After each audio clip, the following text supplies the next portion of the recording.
Jangan lupa subscribe, like, and share. Bismillahirrahmanirrahim. Assalamualaikum warahmatullahi wabarakatuh. Dari bunyi sambutan salamnya kelihatannya semuanya sedang puasa. Alhamdulillah. Allahumma salli ala Sayyidina Muhammad wa ala ali Sayyidina Muhammad. Syekh Muhammad Utsman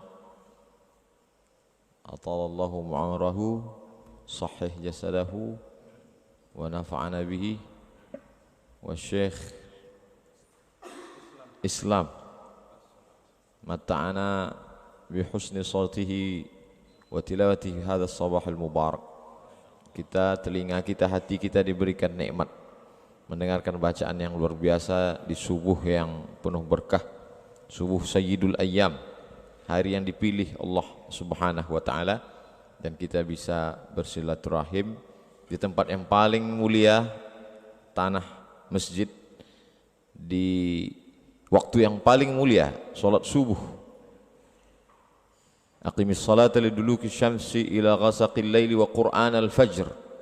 Allah tidak menyebut yang lain sebagai Quran Fajr, tapi disebut Allah salat subuh, karena ayat yang paling panjang dibaca dalam salat adalah Quran al-Fajr, salat yang paling panjang bacaan ayat Al-Qur'annya di waktu subuh. Dan hari ini Allah Ta'ala memilih untuk mengawali kemuliaan, dan hari Jumat pula kemuliaan itu diakhiri dengan berakhirnya kiamat pada hari Jumat. Sampai-sampai hari Jumat dijadikan sebagai tempat berkirimnya salawat ke makam Rasulullah SAW. Ketika itu Nabi bertanya, sahabat bertanya kepada Rasulullah SAW, kaifa salatuna ma'rudatun alaika wa qad arimta. Bagaimana mungkin salawat kami dibawa ke makammu padahal engkau sudah hancur berkeping. Lalu kemudian Nabi menjawab, innallaha harramal arda ajsadal anbiya. Allah mengharamkan tanah memakan jasad para nabi. Mudah-mudahan silaturahim kita ini membuat kita selalu istiqamah dalam iman dan Islam, dan bersama Rasulullah SAW dalam surga Jannatul Firdaus insyaallah. Pada kesempatan yang baik dan mulia ini ada beberapa hal yang ingin saya sampaikan. Yang pertama, seperti ayat yang dibacakan oleh imam kita tadi, innama amruhu idza arada syai'an ayyaqula lahu kun fayakun. Termasuklah pertemuan kita subuh ini adalah jadwal kun fayakun yang tidak terjadwal sebelumnya. Berapa banyak kita berkeinginan tapi Allah tidak ingin, maka tidak terjadi. Ana urid, huwa yurid, hiya turid, wallah fa'alul lima yurid. Tapi ketika Allah Ta'ala mau, yamsaskallahu bidurrim fala kashifa lahu iyyahu. Kalau engkau ditimpa suatu kesulitan, kesusahan, tidak ada yang bisa menyingkapkan yang darimu kecuali Allah Subhanahu wa taala. Wa yuridka bi khairin fala radda li fadlih. Tapi kalau Allah ingin memberikan suatu kebaikan, tak pula ada yang bisa menolaknya, baik itu dari kalangan jin maupun manusia. Itu yang kita katakan setiap selesai salat, la mani'a lima a'taita wa la mu'tiya lima mana'ta. La mani'a, tidak ada satupun yang bisa menjadi penghalang atas apa yang engkau ingin berikan. Wala mu'tiya, tidak pula ada yang bisa satupun yang memberikan atas apapun yang ditahan oleh Allah Subhanahu wa ta'ala. Buktinya subuh ini, berapa banyak jadwal saya batal yang baleho bannernya sudah siap karena tidak dapat izin.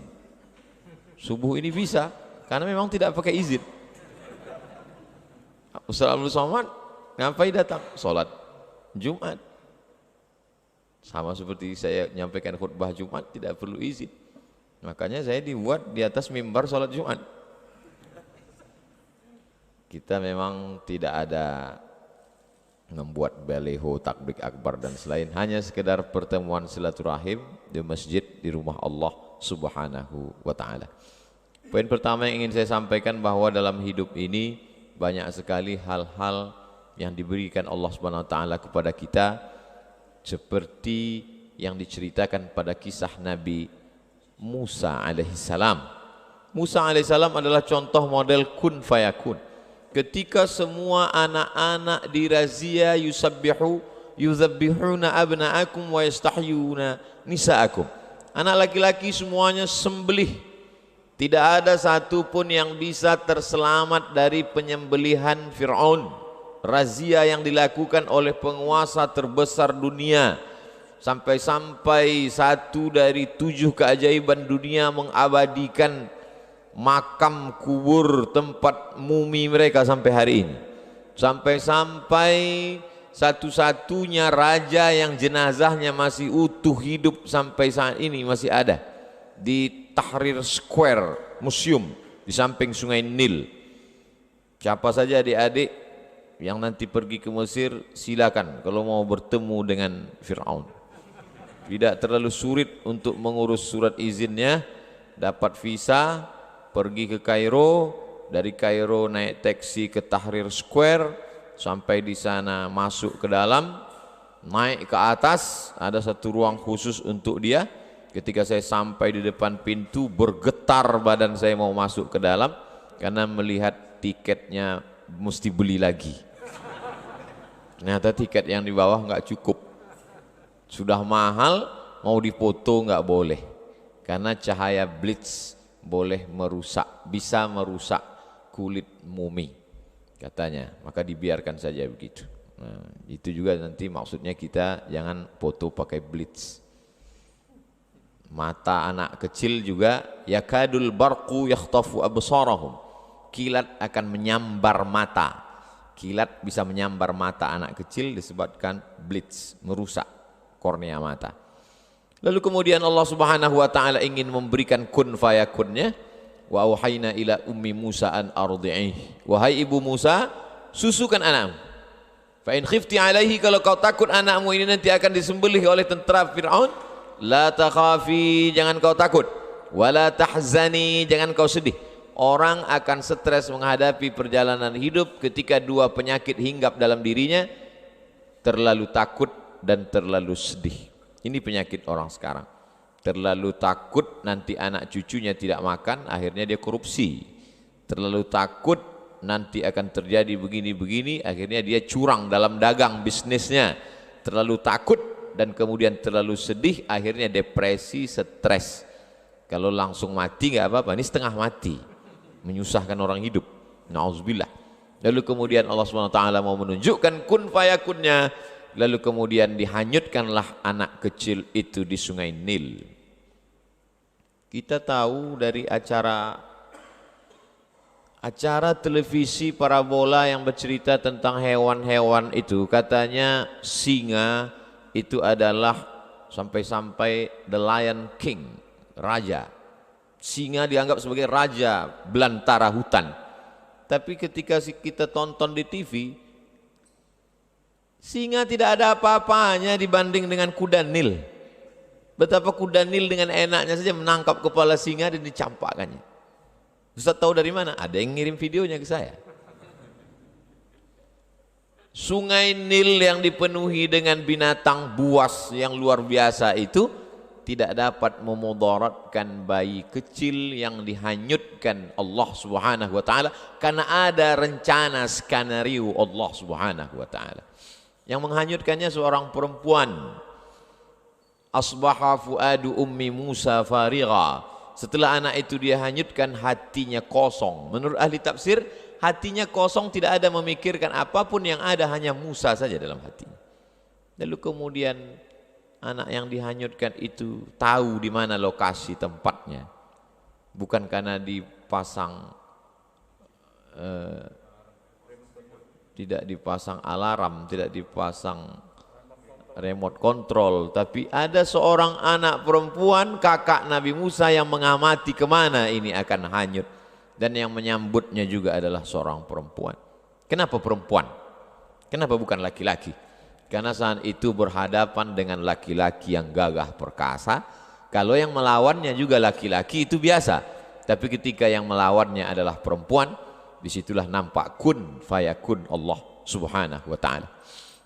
Di sana di tepi Sungai Nil ada seorang perempuan yang lama merindukan seorang anak.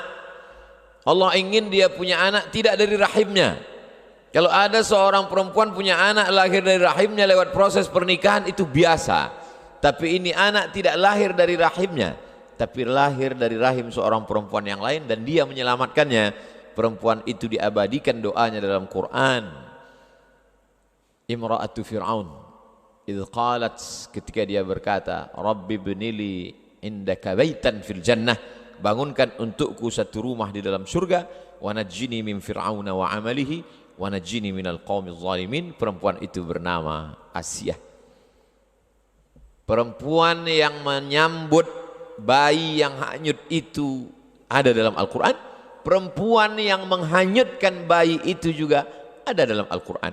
Tapi yang tampil ke depan adalah seorang laki-laki yang gagah perkasa, dengan tongkatnya membelah laut merah, dengan tongkatnya famfajarat min husnata asyrata aina, memancar 12 mata air. Tapi di balik kehidupannya ada perjalanan yang kun fayakun. Lalu kemudian sampai akhirnya dia terombang-ambing di tengah derasnya air sungai Nil, dihanyutkan sampai ke tempat pemandian Asiyah, dibawa ke tepian, dibawa ke istana. Betapa Allah Subhanahu wa taala mau menunjukkan kepada kita kalau tidak mati, kata Allah, tidak. La in ijtama'atil ummatu ala ay yadurruka bi syai'in. Berkumpul orang satu dunia ini ingin memudaratkanmu, mencelakaimu, melukaimu, membunuhmu, tidak, kata Allah, maka tidak terjadi. Berkumpul pula seluruh umat di dunia ini ala ay yanfa'uka bi syai'in, ingin memberikan manfaat, menolongmu, mengangkat derajatmu, kalau tidak, kata Allah, juga tidak akan terjadi. Rufi'atil aqlam, pena sudah diangkat, wajaffatis suhuf, kertas lembaran sudah kering. Contoh bahwa tulisan takdir sudah ditetapkan Allah Subhanahu wa taala. Tapi saya tidak ingin gara-gara kultum subuh ini lalu semua anak-anak muda keluar dari masjid dengan keadaan lemah, lesu, letoy, lunglai, loyo. Dan ketika ditanya, kenapa kamu kehilangan semangat? Kata Ustadz Abdul Somad, tinta sudah kering, pena pun sudah diangkat. Saya ingin mengatakan bahwa kita hari ini terlalu bertumpu kepada usaha sehingga melupakan Allah Subhanahu wa taala.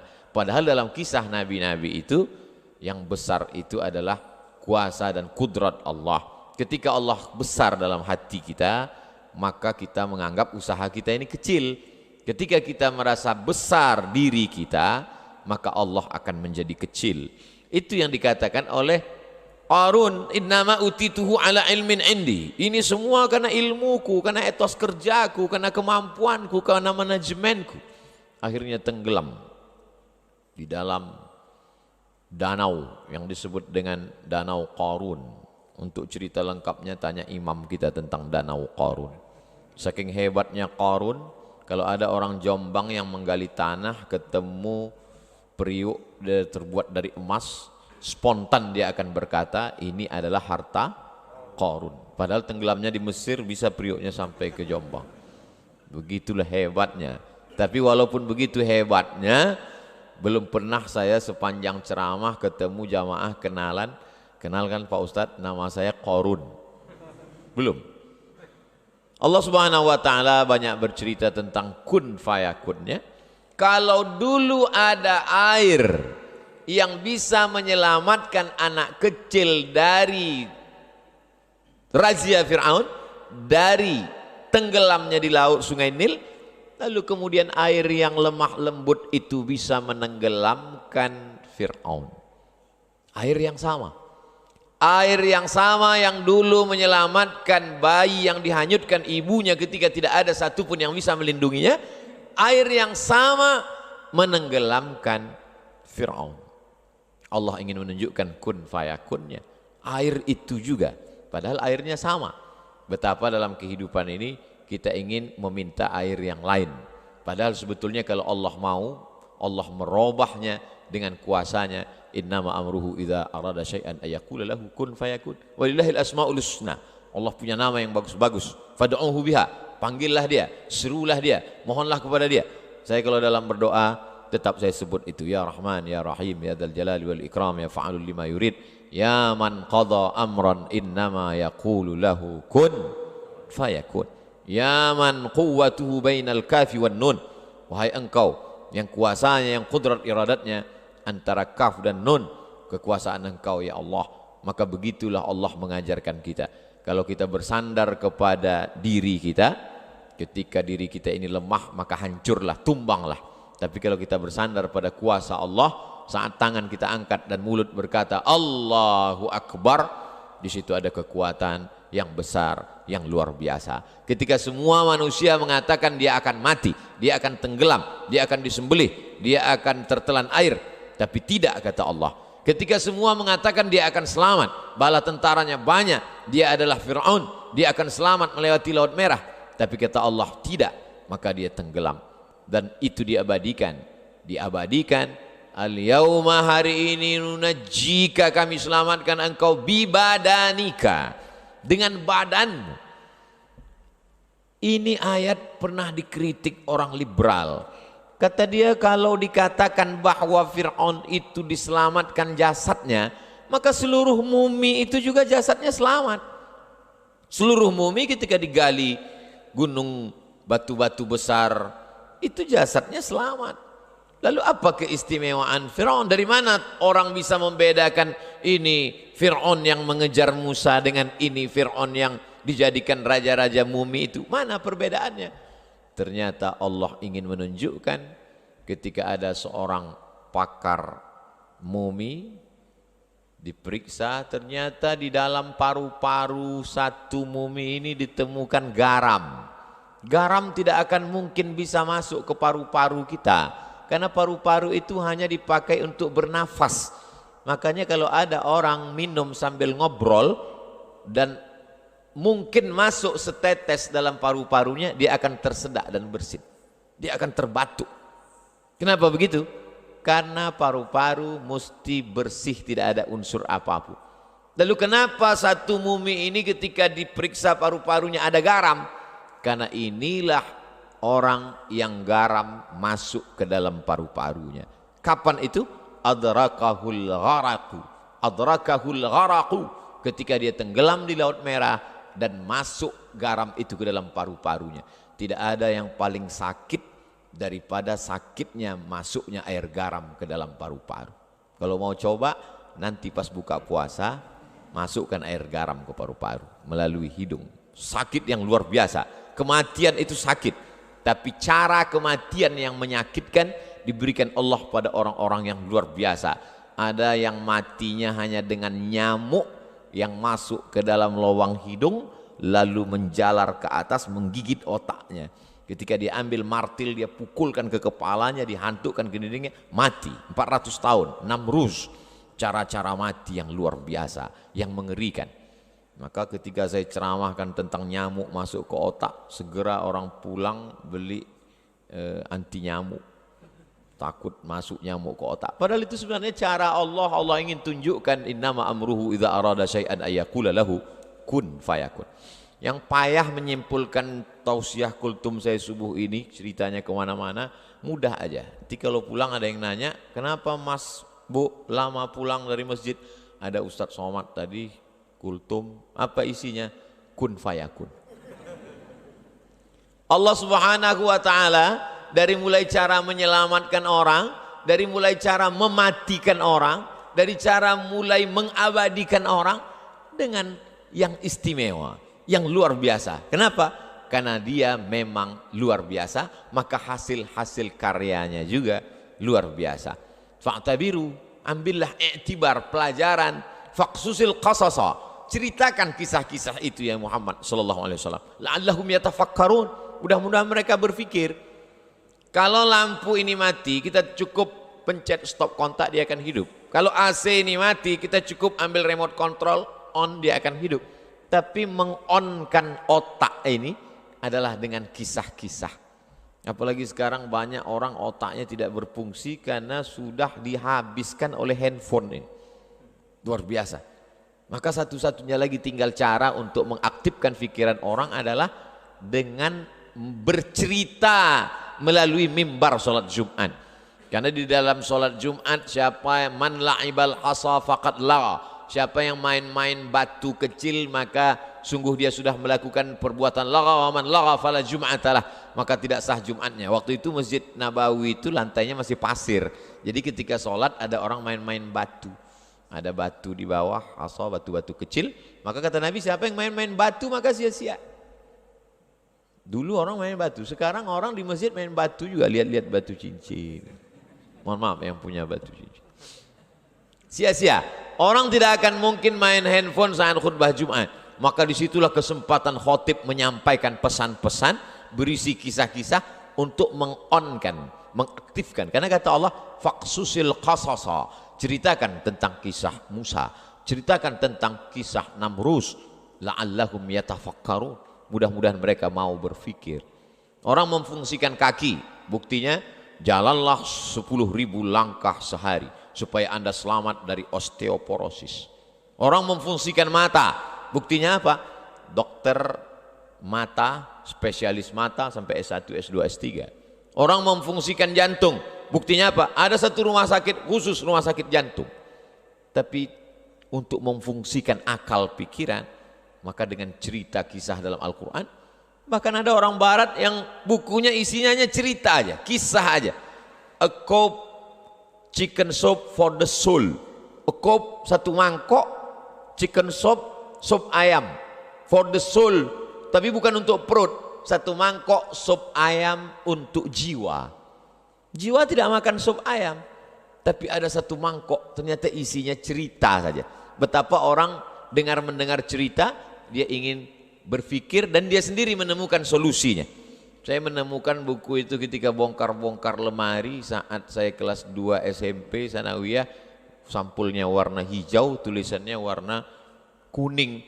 Baca, banyak kisah, cuman yang ingat hanya beberapa. Ada seorang guru, baca berita ada iklan penawaran NASA, Badan Antariksa Amerika, akan menyeleksi orang yang akan naik ke bulan. Seleksi 3.000. Dia lulus. Dari 3.000 orang menjadi 300. Dia lulus juga. Dari 300 menjadi 30. Dia lulus juga. Dari 30 hanya beberapa orang yang akan naik kapal bolak-balik antariksa naik ke bulan. Tidak lulus. Stres, depresi, malu, putus asa. Akhirnya dia nonton TV di rumah tentang keberangkatan pesawat bolak-balik akan ke bulan.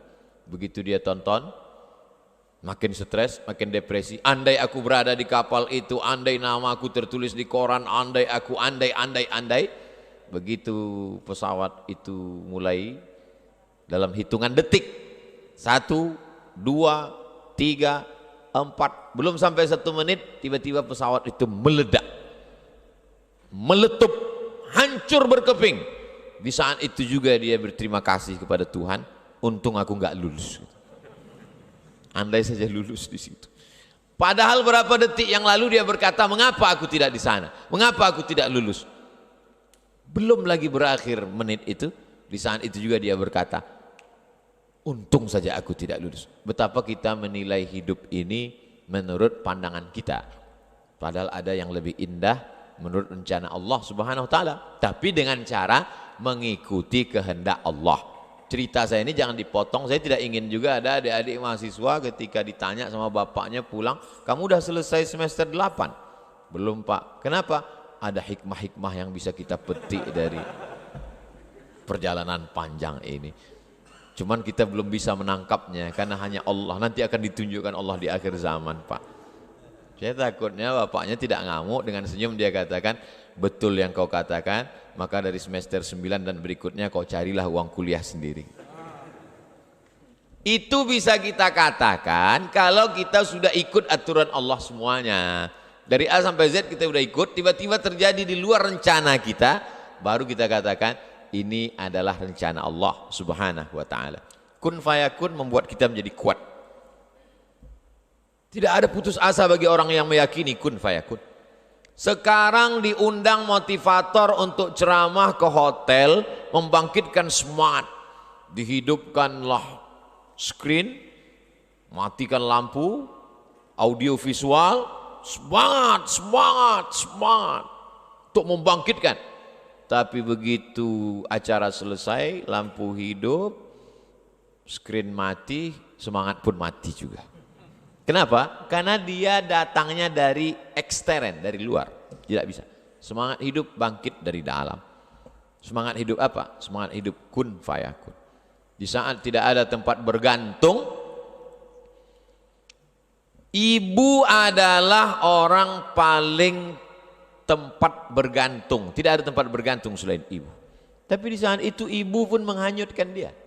Allah sedang ingin mengatakan tidak ada tempat bergantung bagi engkau wahai Musa kecuali hanya aku. Begitu juga yang dialami oleh Nabi Muhammad SAW. Ayahnya Abdullah meninggal, diasuh oleh ibunya Aminah meninggal, diasuh oleh kakeknya Abdul Muttalib meninggal, diasuh oleh pamannya Abu Talib pun meninggal, istrinya Khadijah meninggal juga. Anak-anak perempuannya semua meninggal. Kecuali satu terakhir 6 bulan setelah itu barulah meninggal. Lalu kemudian apa tempat dia bergantung? Tak ada tempat bergantung. Dia berharap menganggap nanti orang Taif akan menolong. Berjalan kaki dia dari kota Makkah menuju Taif. Karena kalau dia naik onta, naik keledai, naik kuda nanti dianggap dia akan pergi jauh, dia akan dibunuh. Dia jalan kaki 100 km sampai ke Taif. Orang Taif tidak menyambut dia dengan tala'al badru alaina. Orang Taif tidak menyambut dia pakai banner, baleho dan umbul-umbul. Mereka sambut dia dengan lemparan batu. Akhirnya dia mengadu ke balik bukit dan berkata, Ilahi, ilaika ashku dha'fa quwwati. Kepada engkau aku mengadukan kelemahanku wa qillata hilati. Ketidakberdayaanku wa hawani. Kehinaanku di tengah manusia. Anta rabbul mustad'afin. Engkaulah tempat aku berlindung ya Allah. Pada saat itulah baru Allah menunjukkan kun fayakunnya. Setelah perjalanan panjang, di akhir itu baru datang kun fayakun. Malakul jibal, malaikat jibal, malaikat penjaga segala bukit di dunia ini berkata, ya Muhammad sallallahu alaihi wasallam, tunjukkan mana gunung yang paling besar, Jabal Qu'ayqi'an dengan Jabal Abi Qubais. Tunjukkan, akan kutimpakan kepada mereka, rata mereka dengan tanah. Apa jawab Nabi? Asallah an yukhrij min aslabihim man ya'budullah wa la yusyrika bihi syai'a. Ya Allah, keluarkan dari tulang sulbi mereka anak cucu yang akan menyembah engkau, tidak mempersekutukan engkau dengan apapun. Penduduk Taif hari ini 100% muslim. Di saat kemarahan, di saat kekecewaan, di saat tidak ada tempat berharap, tapi Allah ingin memberikan kemuliaan, Allah berikan kun fayakun. Nabi menjawab kun fayakun itu dengan maaf. Maka disitulah letak kemuliaan Sayyidina wa Maulana wa Syafi'ina Muhammad sallallahu alaihi wasallam. Lalu kenapa kun fayakun itu tidak turun ke kita?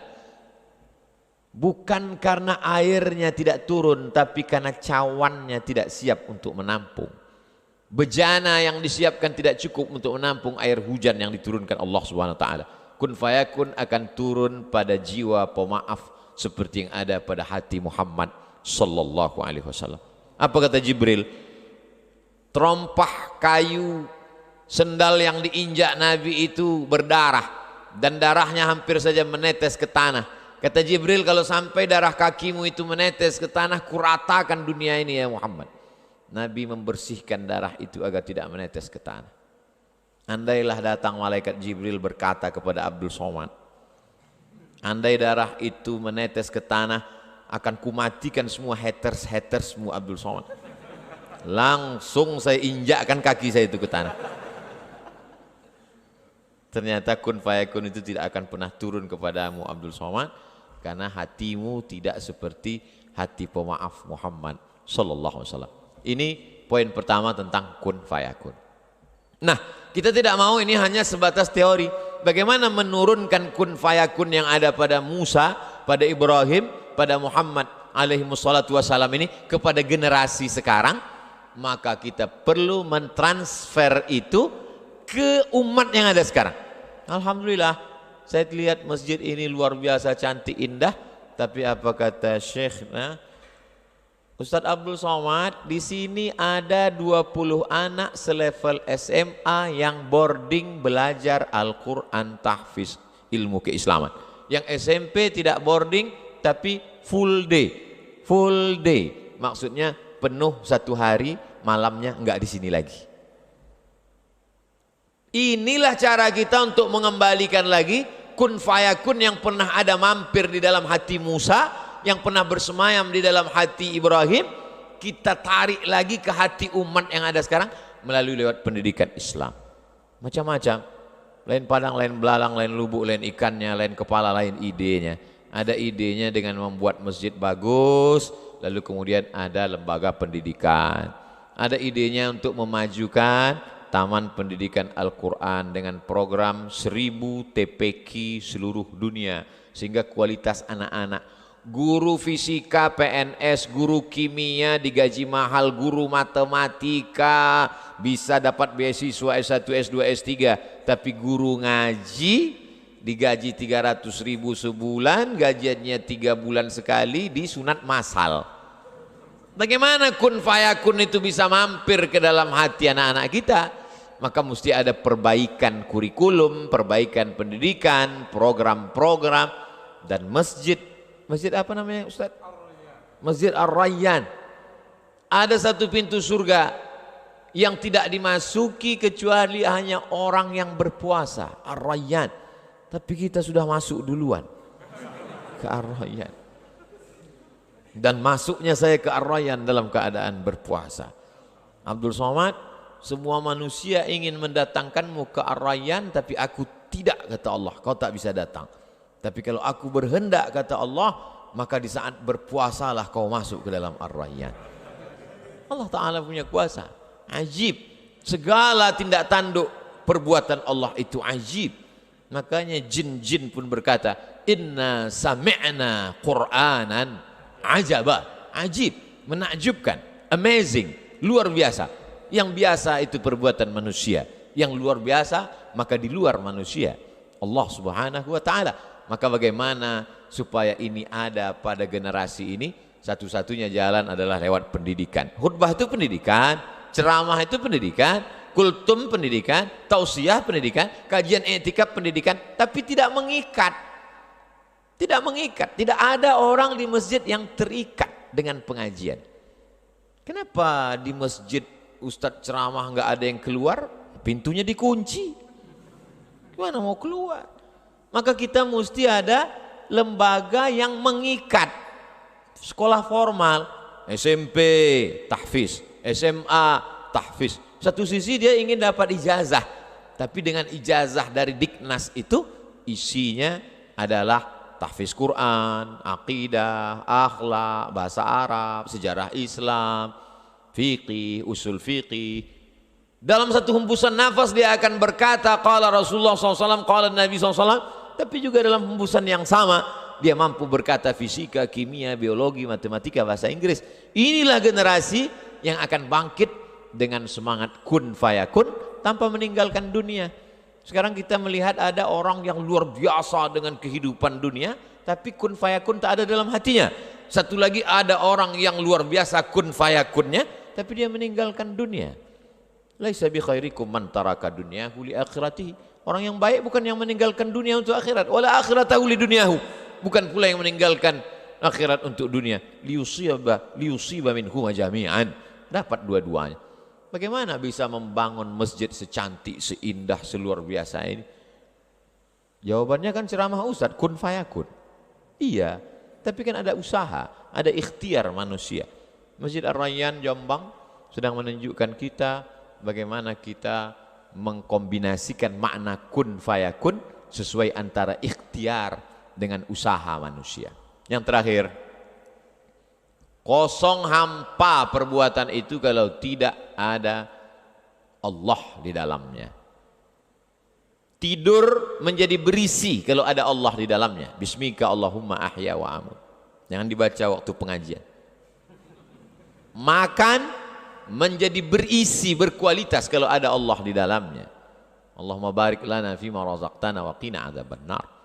Tapi puasa menjadi tidak bernilai kalau tidak ada Allah di dalamnya. Bagi siapa yang tidak berniat di dalam hati bahwa dia akan berpuasa. Ibadah kosong, salat kosong kalau tidak ada lillah. Tapi perbuatan yang bukan ibadah malah menjadi ibadah kalau ada Allah di dalamnya. Tapi ceramah saya jangan dipelesetkan. Nanti satu hari main game online terus. Kamu dari pagi main game. Kalau ada Allah di dalamnya, maka dia pun akan bernilai ibadah, kata Ustadz Somad tadi. Ini banyak sekarang. Saya yang di masjid ini insya Allah tidak akan mempelintir ceramah saya. Tapi kan ini direkam.